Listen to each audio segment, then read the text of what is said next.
it's Miss Ashley. How you doing? I miss seeing your smiling faces all the time. I have a little tutorial for you today. Now remember, it's my first time doing this, so if I make a mistake, I 100% apologize.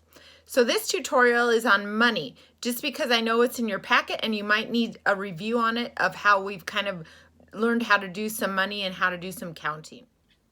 Okay, so this is the smallest in amounts of coins that we're going to be working with, and that's a penny, and it's worth 1 cent. And remember, the penny is the only copper coin that we use in America. The next coin that we're going to review is the nickel, and a nickel is worth 5 cents. The next coin we're going to work with is a dime, and remember, the dime is the smallest in size, but it is worth 10 cents. The last coin we're going to work with in second grade is a quarter, and the quarter is worth 25 cents. So guys, I know you all know how to count by fives up to 100, so why don't you count with me? Let's go ahead and start. 5, 10, 15, 20, 25, 30, 35, 40, 45, 50, 55, 60, 65, 70, 75, 80, 85, 90, 95, 100! We made it! Woohoo! Now the reason I made you count by fives is if you can count by fives, you can count money so easily. And let me review with you on how we do that. A nickel is worth 5 cents. So we put a little dot on it. And remember, each time we see the dot, it reminds us that we need to count by fives. A dime is worth 10 cents. So that means there's 2 groups of 5 in a dime. So we put 2 dots on it. And that reminds us that we count 5, 10. A quarter has 5 sets of 5 in it. So we put 5 dots on it. 5, 10, 15, 20, 25. And that's how we would count a quarter. Now let's try counting all of them together. Okay, now that we know how to count each individual coin, we can try and count all of these coins together using our methods with using the fives. So we have 5, 10, 15, 20, 25, 30, 35, 40, 45, 50, 55, 60, 65, 70. 70 cents. Now, is this the way I write 70 cents? I hope you all said no, because it's missing something. This just says 70.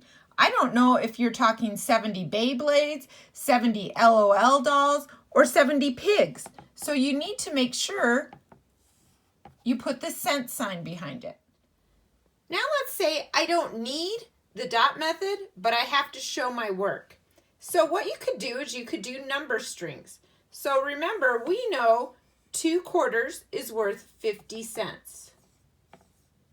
Then we have a dime, so we know we have 10 cents. Then we have 2 nickels. And the 2 nickels we know are 10 cents. Then we could add these together. So we would have 20 cents plus 50 cents. And then if I added these 2 together, I would get 70 cents. So that's how we could do this with number strings.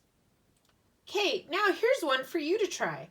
How much money is there? Look at it. Decide, am I going to use the counting by the dots way, or am I going to use the number strings way? What did you come up with? Did you come up with this answer? 61 cents. Well, if you did, you are incorrect. This is the answer you should have gotten. You should have gotten 71 cents. Let's go back and look and see how Miss Ashley got that answer. 5, 10, 15, 20, 25, 30, 35, 40, 45, 50, 55, 60, 65, 70, 71 cents. Now take a look at this one.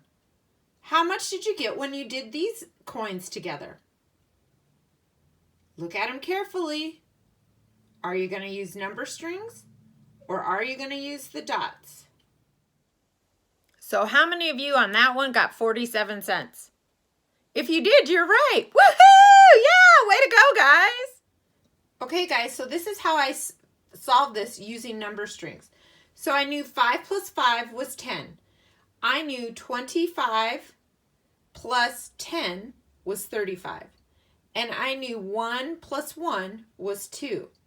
Then I said, okay, I want to just keep adding my 1s and my 10s together. So I went and I added my 10 and my 30 from the 35, and I got 40. So then I added my 5 with the 2, and I got 7. Then I added my 40 and my 7 together, and I got 47 cents.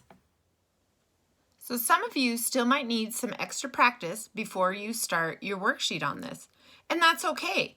But what if you don't have any coins at home? What do?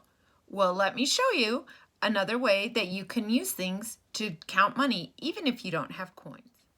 Let's say you need some more help and you're not ready, but you don't have any coins. So here's something that you can do.